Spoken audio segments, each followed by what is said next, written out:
Thanksgiving horror unveiled. The dining room glowed with the warm, flickering light of candles as the family gathered around the Thanksgiving feast.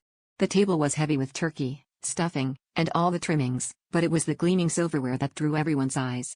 Polished to a mirror shine, each fork and knife reflected not only the ceiling's chandelier, but something else, something that moved on its own, shadows twisting behind the glassy surface.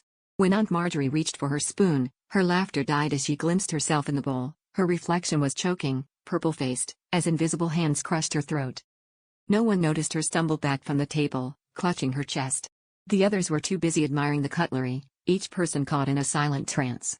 Cousin Eli stared at his butter knife, watching in horror as his reflected twin's face melted, skin sloughing off in slick sheets, revealing a rictus grin beneath.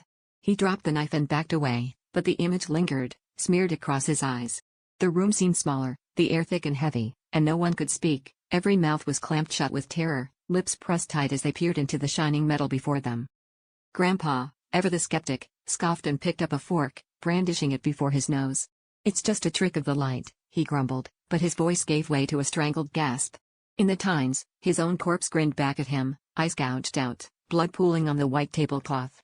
The candles guttered as if in a sudden wind, and a cold draft swept through the room, making the turkey's skin shiver and crack. The family sat, motionless, unable to break the spell, each person mesmerized by the fate awaiting them in the silver's cruel prophecy.